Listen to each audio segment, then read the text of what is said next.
O Great Spirit, saints and sages of all times, of all places,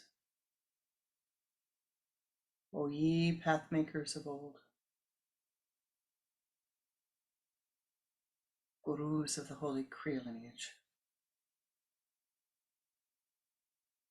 ancestors of our bloodlines, ancestors of our adopted lines, of our spiritual lines, of our friendship lines, O ye powers that be, of the air, the earth, fire, water, ether,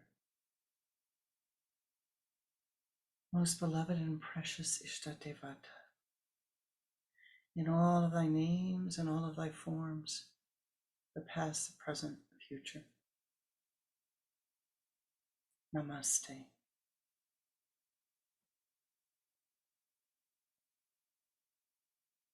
We call upon thee to sweep clear our path, that our time together be meaningful, that our time together be revealing to us of that which we need to see, to hear, to understand. As we come together, may our Yoga City bless each of us,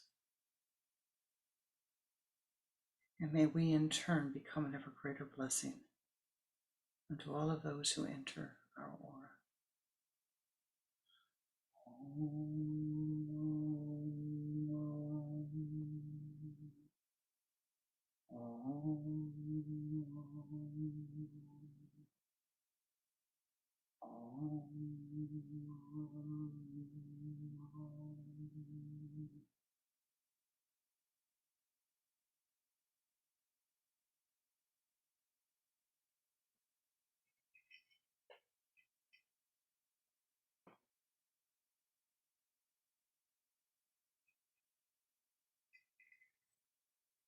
Namaste. Welcome. Welcome to my heart. Welcome to our Sunday meditation. Sit back and relax for a moment. Once upon a yogi time, there was a guru who had a disciple. And the disciple had been studying with the guru for many, many, many decades. The guru says, one day, in 7 days, the moment will arrive. In 7 days, the moment will arrive. I think you might be ready for the great teaching. Oh, yes, please, Master. Oh, yes, please, Guruji. Only you know if the guru is in a male or female body. Guruji, yes, yes, yes. What do I do? Oh, well, dear Chela, meet me at the top of yon mountain in 7 days from today. Sunrise, 7 days from today. Next Sunday. Okay. The guru sets off, goes up the mountain, gets there, sits, meditates, waits. But the disciple decides, oh my, Chela, I have to get ready. And so begins to pack the bag. Now, Guruji sets off with, a little container of water, a couple of almonds, a few apples, maybe not. And, a shawl, and goes up the mountain. But the disciple has to be ready.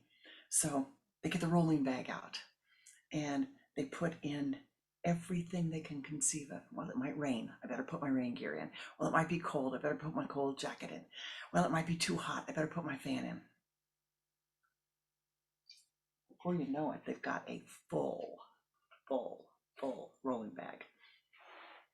And they start on the trip along the path, which is first quite easy, and then they get up and pretty soon they have to reach in the bag and they're fanning themselves. Oh my gosh, what happened here?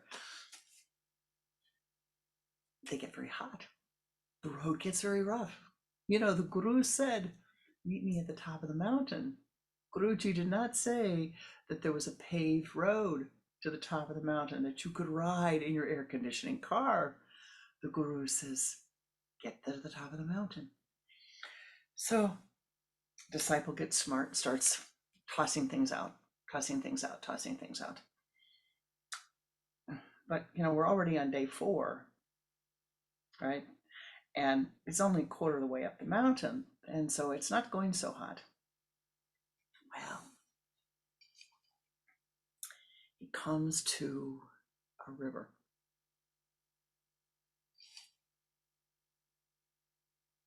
What's he going to do? He can see that the Guru has left footprints on one side of the river and crossed. He doesn't know what to do. He looks around to see if he can ford the river, and no. So he decides to take the time to build a raft. He's on day 4. He's got 3 days left. He builds a raft, gets himself, and now with his luggage across the river. The bag by now he's discarded probably, a third of what he is carrying. Huffing and puffing and huffing and puffing and huffing and puffing. Walks up the mountain. And he's dragging his luggage and the raft. He's dragging the raft. So he's let go of all 1/3 of what he had in his carry-on, his rolling bag. And he's got a raft and he's dragging the raft. So he's picked up more and more stuff along the way. But he forgot, just completely forgot that there was a time element here. And he kept thinking, I must prepare for every eventuality.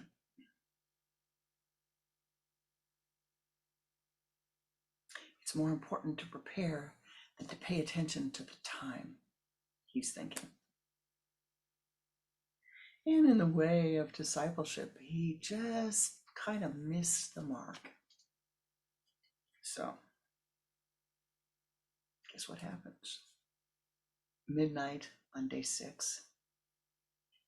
He's nowhere to be found. Guruji is sitting there thinking, oh boy, got a problem. 3 o'clock in the morning, nowhere to be found.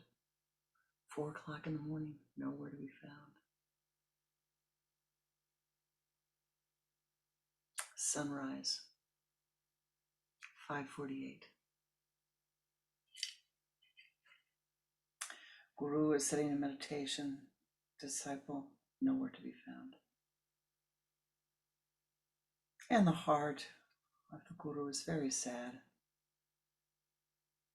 Compassion fills the heart, understanding fills the heart. But the magic moment has arrived. No disciple.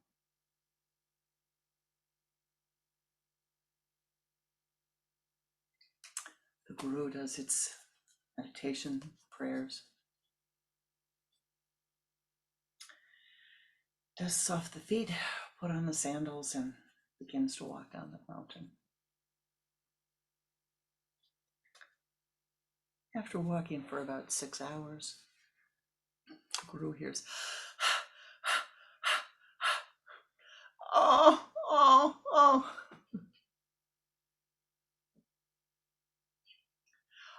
Guruji, oh, you waited for me, oh, Guruji.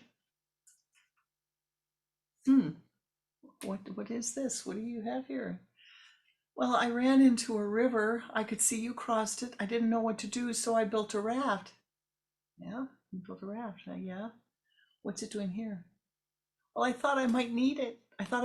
So I wanted to bring it along. Bring it along? Well, yes, in case I found another river.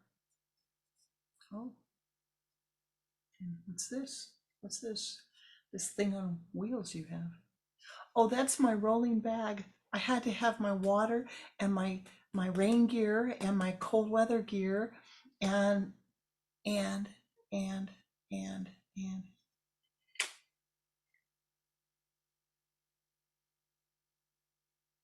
the disciple all of a sudden stops and says, "Oh, Guruji, excuse me, what are you doing here? Did you come to meet me?"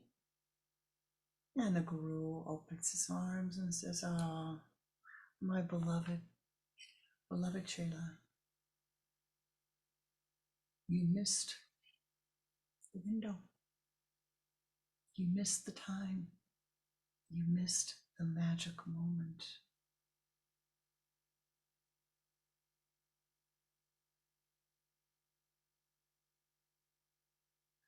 Disciple, please, please, please, is there something I can do? Is there something I can do?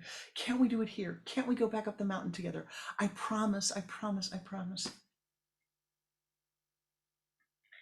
And in the way of gurus,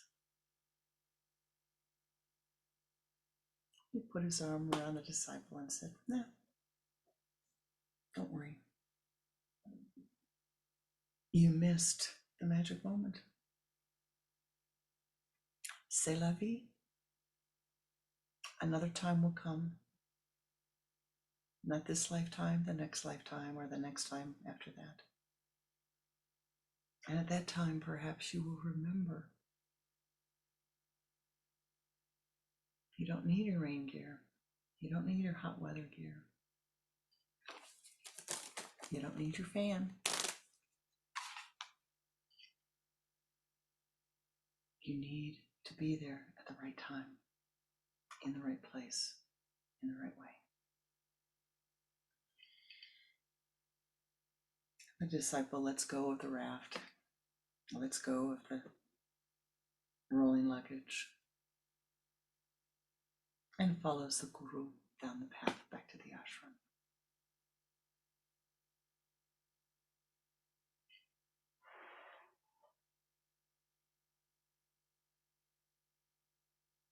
Is that you?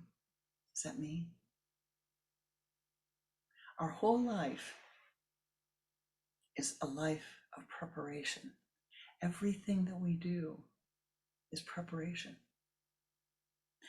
And in one's life, the vast majority of the days, the moments, the hours, they go by and nothing terribly exciting happens. You get up, you have your breakfast, and you go about your day. But there are times, there are moments in time that the whole life changes. Moments in time that the trajectory of your life changes.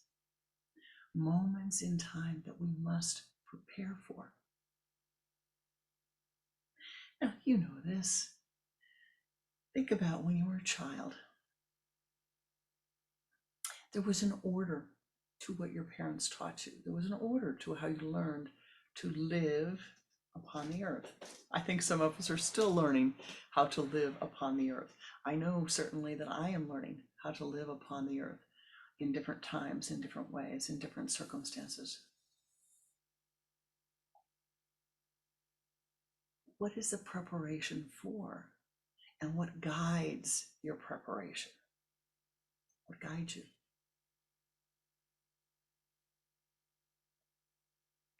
For you and you alone, you must know what guides you. And you are guided by your values. What is the most important value in your life? Is it wisdom? Is it compassion? Is it nonviolence? Is it having fun? Is it learning to do a handstand? Is it simply learning to be happy in life?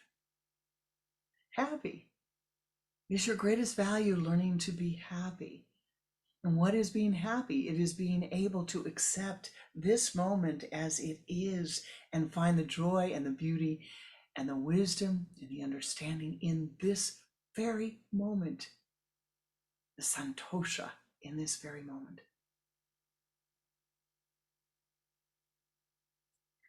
When we're young, very young, we tend to be enthusiastic about life and enjoy life and find joy in life and find joy in dreams. Dreams of dinosaurs, dreams of unicorns, dreams of rainbows, or dreams of how you're going to change the world, how everything's going to be right when you do it. And then life unfolds. And like the chela coming up the mountain, you start to fill your rolling luggage. You start to fill your life with things that you feel that you must have to be comfortable in your life. Now, these things are thoughts. It's not your fans, although they can be helpful. It's your thought forms. And the thought forms attach to material things. But they also attach to your biases, your prejudices, your, if you will, preferences. Now, you may say, well, I'm not prejudiced. Oh, yeah, you are. I am too. I like blue. I like blue. I have a preference for blue. But all the colors are equal. My preference is, it's just my preference. I need to put it aside and look at other things, other colors. You have preferences. I have preferences for reading over bike riding, or reading over riding a motorcycle, or reading over going to the racetrack. It doesn't matter what your preferences are, just be aware that you have them. And what you feed continues to grow and become solid and sits and takes residence in your life. Now, some of the greatest the greatest souls to watch, to see their spiritual discipline: musicians, athletes, business people. Musicians practice every single day.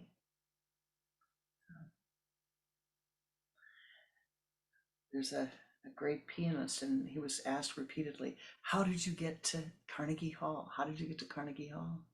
And he said, practice. And they kept asking him repeatedly, and he kept saying, practice.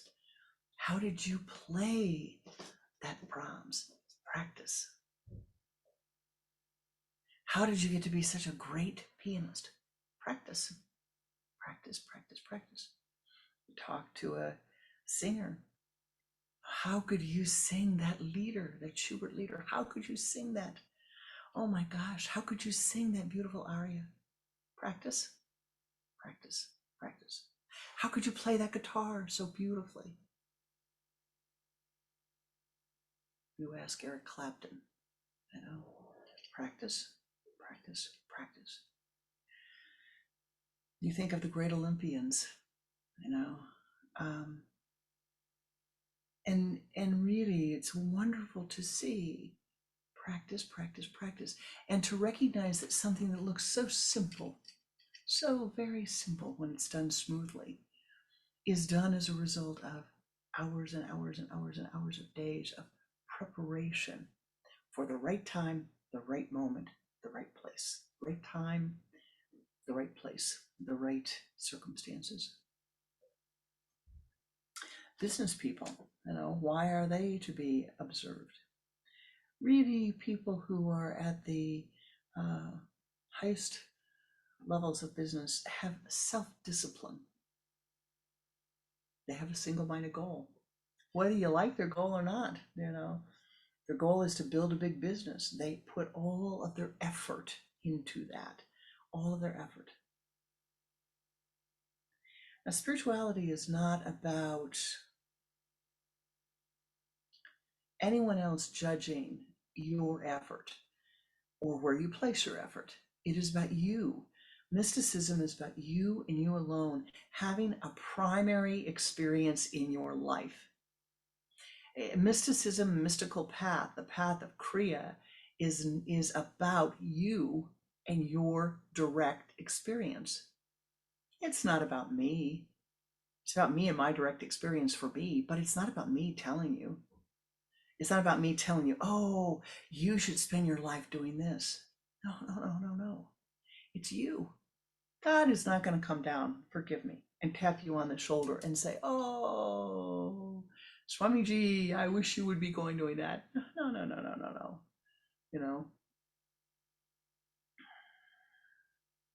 I see a couple of souls here today who are excellent, excellent hatha yogis. Just superb, superb, superb. They can do things with their body that I can only imagine. Practice. It is of value to them, what they are doing. And so, what is our life about? It is about saying, what should I be focusing on? Now, what does that mean to say, what should I be focusing on? What do you value?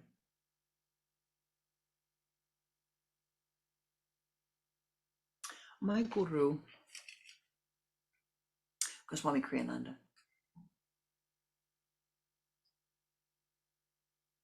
really focused. One of his passions was language. He didn't care how fluently he learned something. He learned many different languages. I'm blessed to have in my library many of the books that he studied with. And, the books include books in Japanese, in Hindi, in all of the Romance languages, Spanish, French, Italian, German. He studied English, but he also studied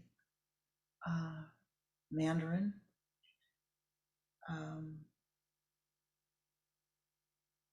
Arabic, Hindi, of course, Sanskrit. Now, why was that important to him? He wanted to expand his horizon of awareness. He wanted to expand. He wanted to know that.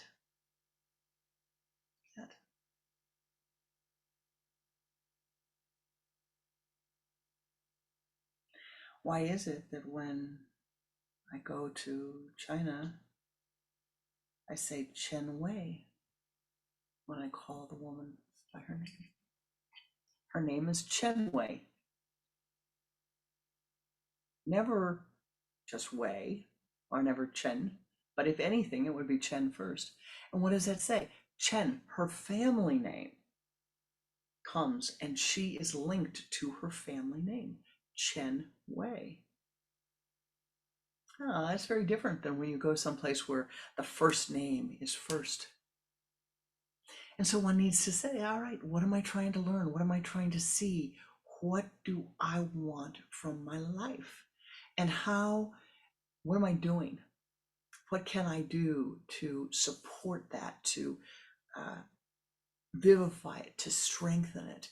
What can I do every single day? What practice can I do that is going to help me when the next wave comes, when the next door opens,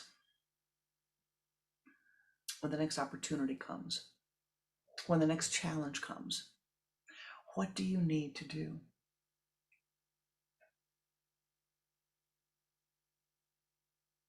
I would say to you, learn. Use this higher consciousness that you have, this observer self, that you can place 18 inches above your consciousness, and it observes everything that is going on. Observe without judgment and learn, learn, learn, learn, learn. Oh, I see. This is what happens when a child is born. This is what happens when somebody's a teenager. This is what happens when someone has too much alcohol in their bodies. This is what happens when someone learns to dance and they want to dance in the world. This is what happens when someone's a painter. This is what happens when someone's a warrior. Learn.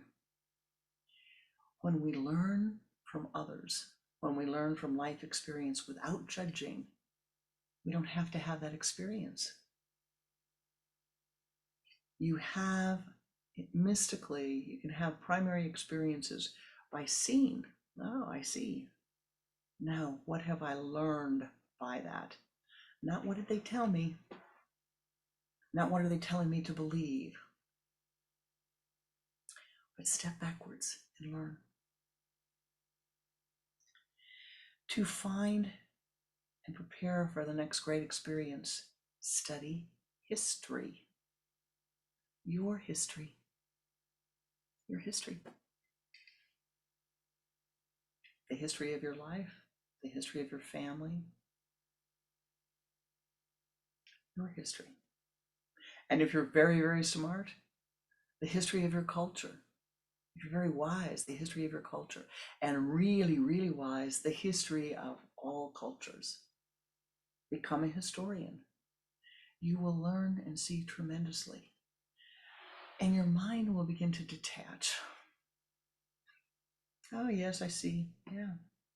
That's difficult. That's difficult karma. Yes, I see it happened here and here and here. Now, how did they solve that? What did they do? How can I learn from that?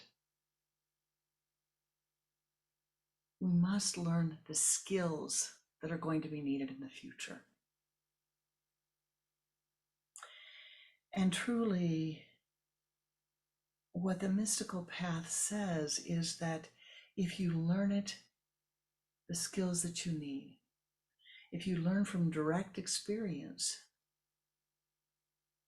that experience resonates with a greater degree of clarity and intensity than if you learn by somebody telling you.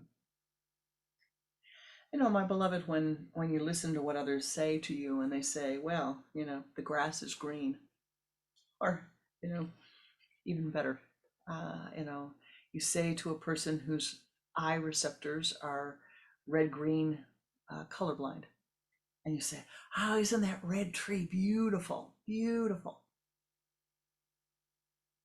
That's a red tree and it's beautiful. And they say, well,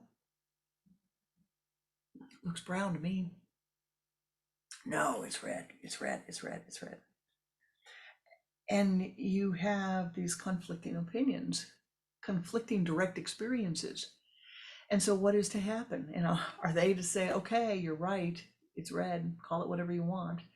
Are you to say, well, you know, it's brown, call it whatever you want?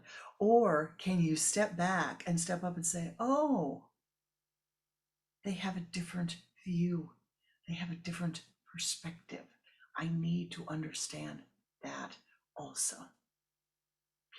And so we need to think ahead. What skills are you going to need? What are you going to need to do now to prepare for then?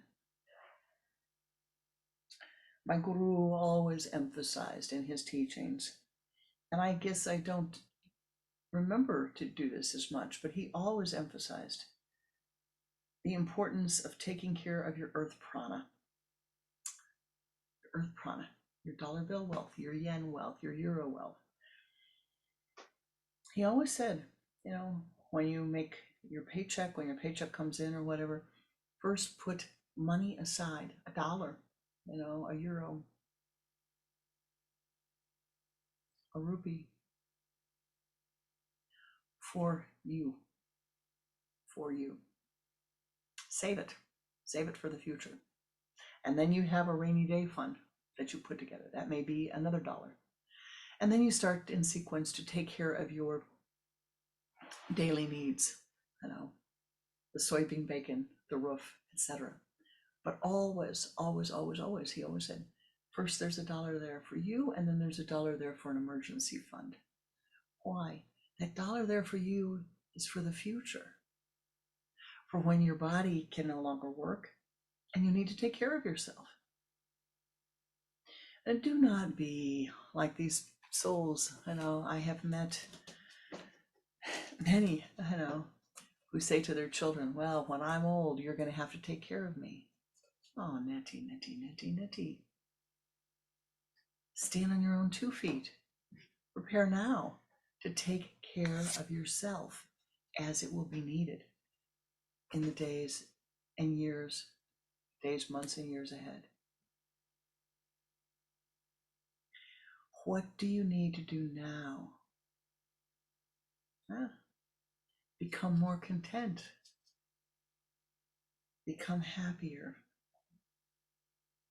Understand the life around you. Become more compassion filled. And let your heart open to life. Become joy filled now. So while you're in the present moment, you must have an eye on what is likely to come. And how do you see that? Again, repeating, you look at your history. What happened when Grandma got to be 90? How did her life end? How did she live? What did she do? What happened with Grandpa when he got to be 95? How did his life go? Why should yours be different? And thus, what do you need to do to prepare for what might be that time coming? And this should not be sad. It should be saying, oh, wow. I get my guru is on my mind today, that he always used to say, find a hobby, something that will keep you very happy, something you really like. In our home, it's music, it's voice, it's instruments, it's piano, it's harp, it's drum, singing, it's chanting, it's mantra. Find something that you love. Oh yes, in our home, it's also art and drawing and being in nature, gardening.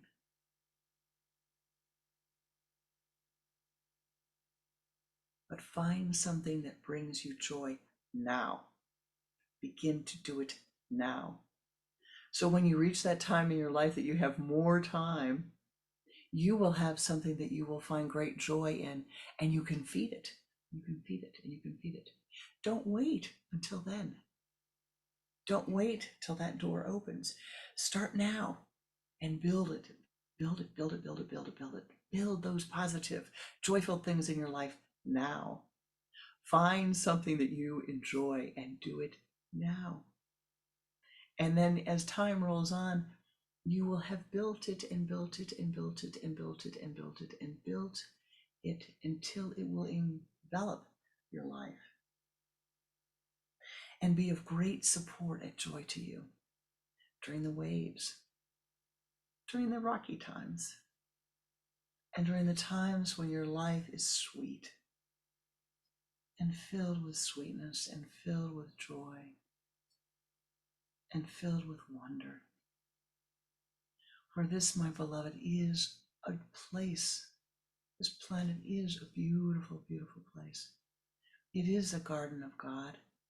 It is a place of joy and beauty and wonder. Find that. Use that. Feed that. Let go of all of the other Faldera. Yes, there's very much difficulty in life. That's true. But do not let that overwhelm your mind. Find the joy and the beauty now, now, now. And now Now, for the third time, I'm saying go back and look at your history, the history of your family. Repeating it intentionally so you hear it must be important, because you will be able to see, oh, yes, that happened. And I kind of bumped my toe on that. I wonder what I would do the next time it happens. You will find that in your life there are cycles. There are cycles. In astrology, we call them cycles of Saturn. Every 2.5 years, every 7 years, every 14 years, every 21 years, every 28 years, every 58 years. Cycles of Mars, cycles of the moon, every 2.5 days. There are cycles, and begin to understand, come to understand, grow in understanding of those cycles in your life. So you can say, yes, that wasn't so good for me. How do I walk through that more joyfully, more harmoniously?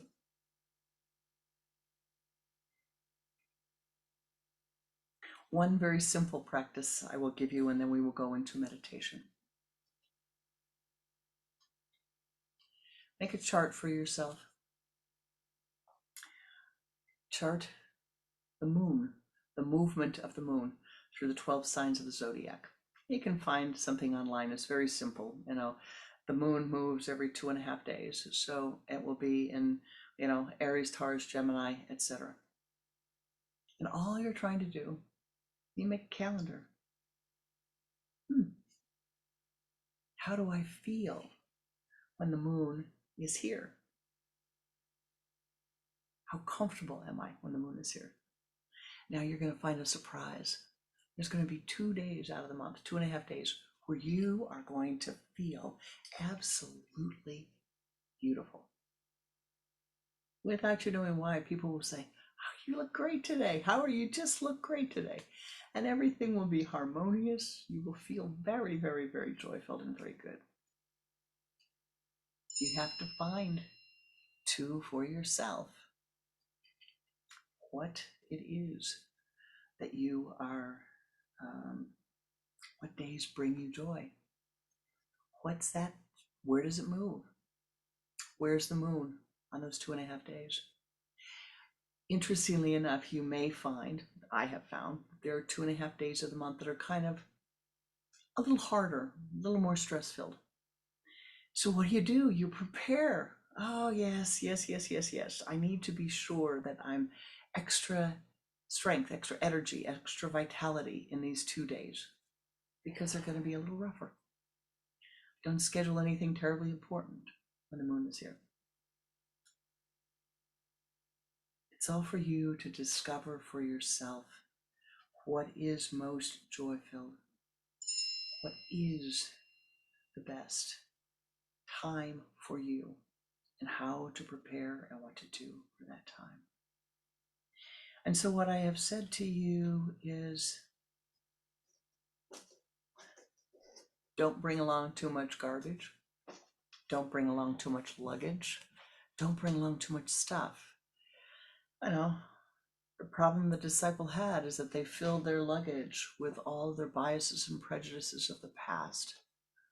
They should have consolidated those into a bindu and said, this is what I need to know. And paid attention to that which was important. Let me just close with one thing. Remember the story.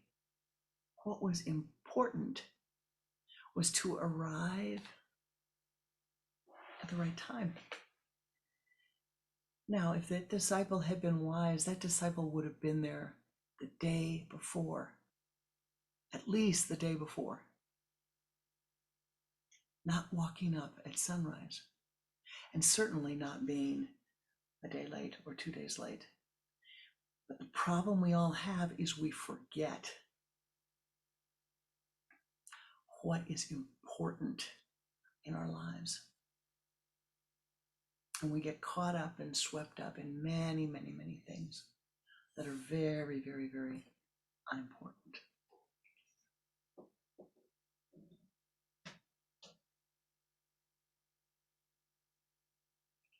But the joy, the the mystical path is that each breath is a new beginning for you, for me. Every breath is a new beginning.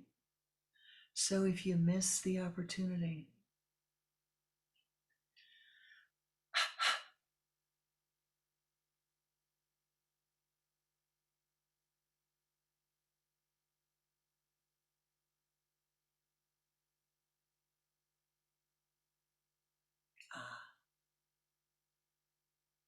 let go of the old, breathe in the new, and all will be well. And let us go this morning. Let us join in a meditation and lift and ascend. Lift and ascend.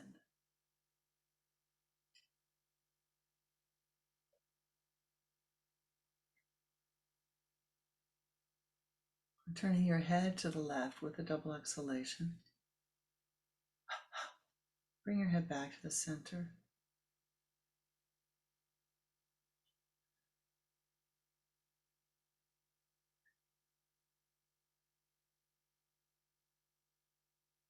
Use the sipping breath. Sipping as if through a straw. Draw the energy from the limbs of the body to the trunk of the body.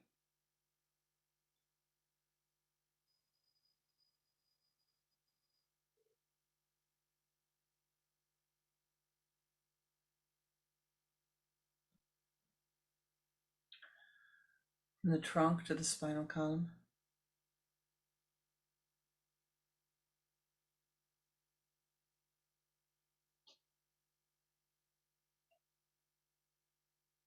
From the base of the spine to the sun center.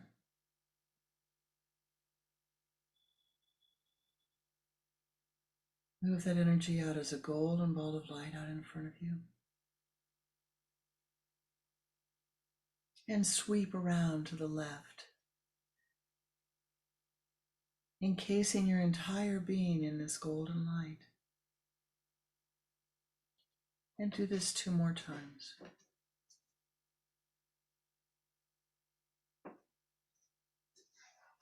And now ascend upward. Ascend, ascend as high as you are able. Ascend to the high place.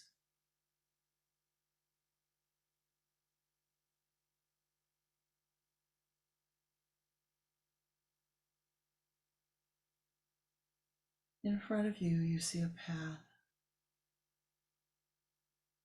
It leads to a meadow. Walk through the meadow.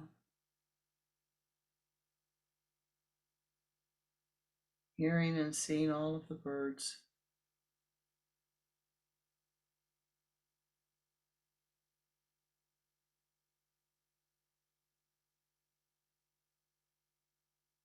Ascend along the path in front of you as it enters the forest.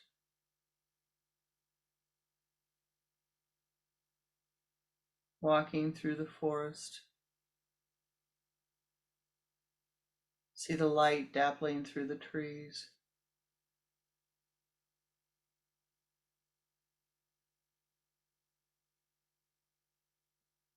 Hear the water running in the distance.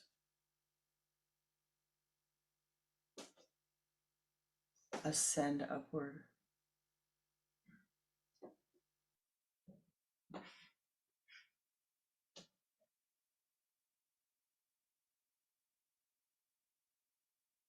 Come to a clearing.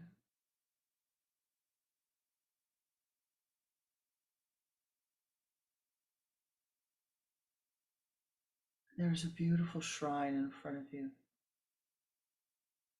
The shrine is filled with golden white light.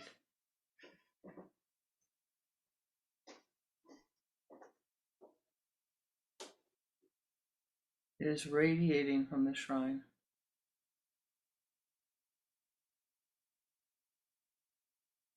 Enter in, breathing the golden light.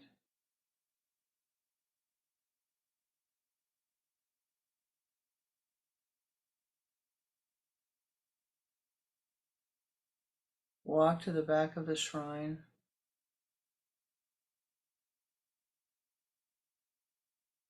Enter the pool of light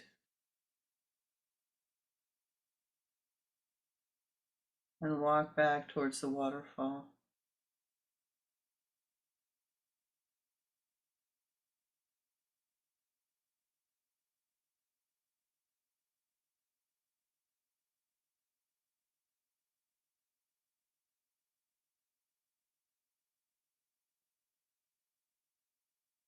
Stand under the waterfall of gold and light.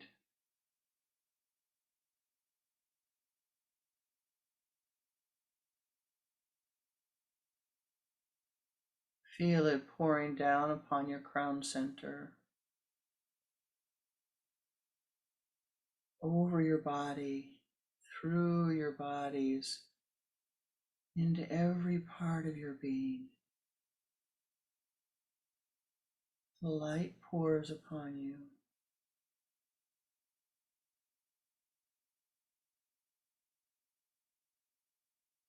All of the difficult karmas dissolve away.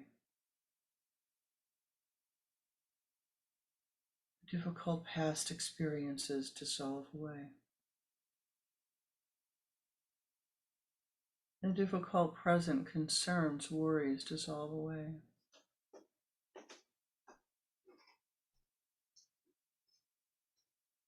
The light streams forth.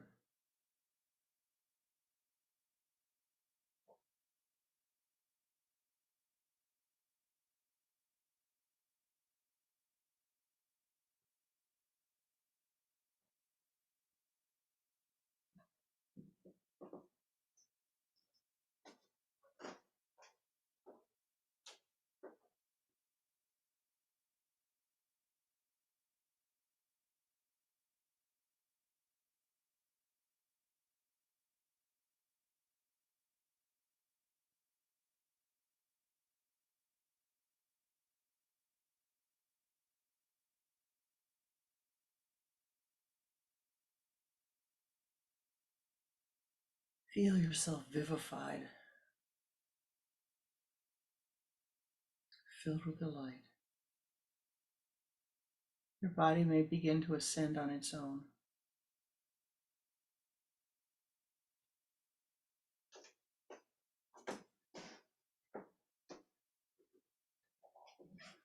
Walk forth from the light, above the waterfall pool, above the pool of light. Feel yourself clothed in new clothing, new shoes, new skin.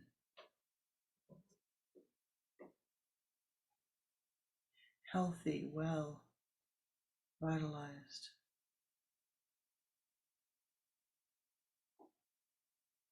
Walk forth from the shrine, and you see that you are in a very, very high place.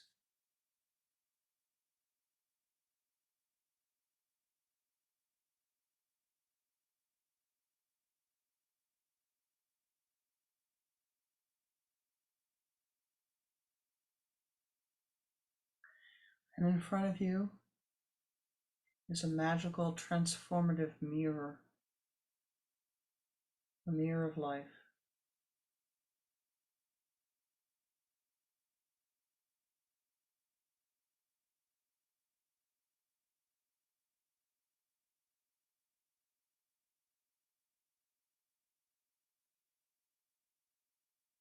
And allow that mirror to show you what you need to prepare for. Allow it to show you the preparations needed in your life.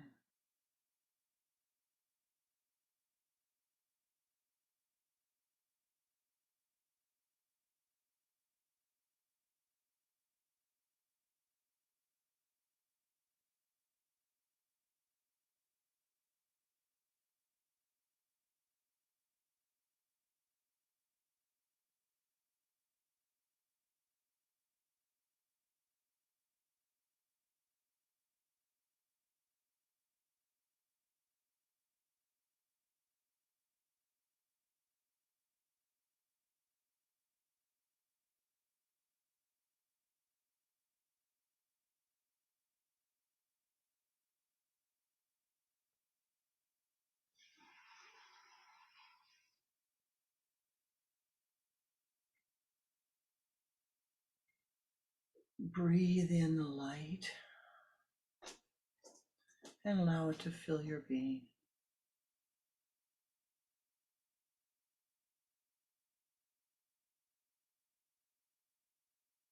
Allow the symbols to rise, the symbols of wisdom, the symbols of preparation. Allow them to arise as gifts given to you from the light, given to you from life.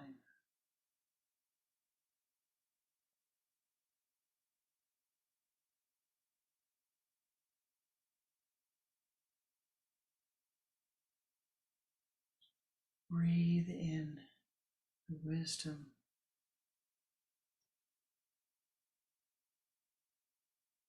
Breathe in the compassion.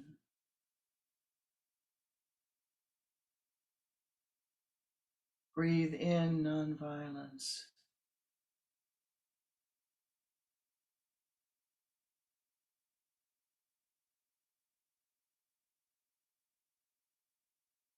Breathe in deep, abiding contentment.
Ananda, Ananda, Ananda.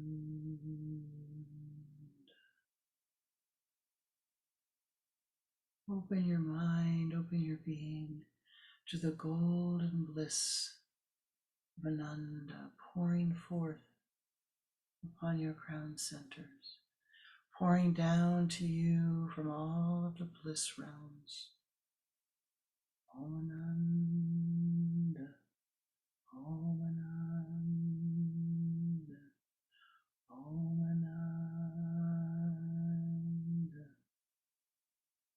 Om Ananda, Om Ananda, Om Ananda, Om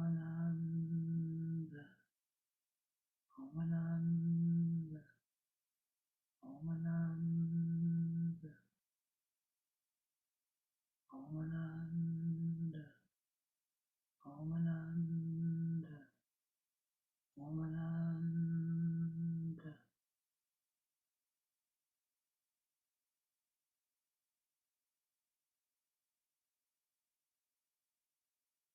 Be thou blessed, be thou blessed, be thou triply blessed. Become an ever greater blessing unto all of those who enter your aura.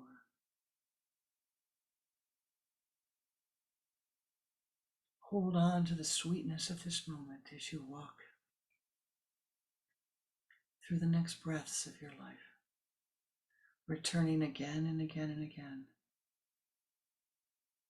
softening the karmas of your life, accepting the blessings of life.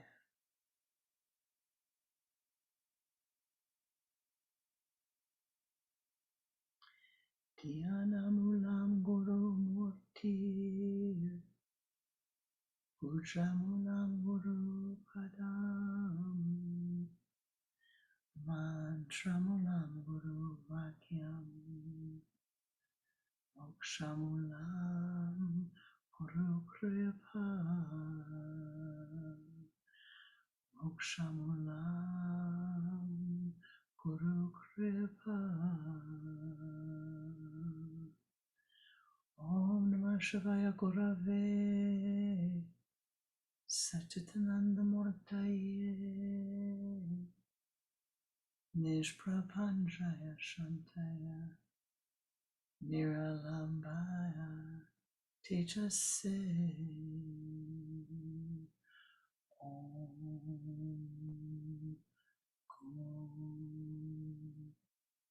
Gurubhyo Namaha. Om Gurubhyo Namaha. Om Shanti, Shanti, Shanti.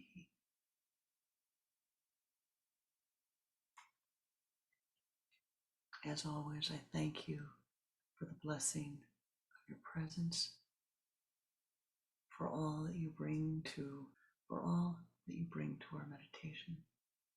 May you be blessed in this coming week. May your hearts be filled with joy and contentment and peace. May all the obstacles be removed. And for those of you who are having times of anxiousness or worry this week, remember that wonderful mystical truth. Do not take any actions when you're feeling that way. Wait, prepare for the right moment to take the action. It may not be now. You may have to just wait a few days, a few breaths, a few weeks.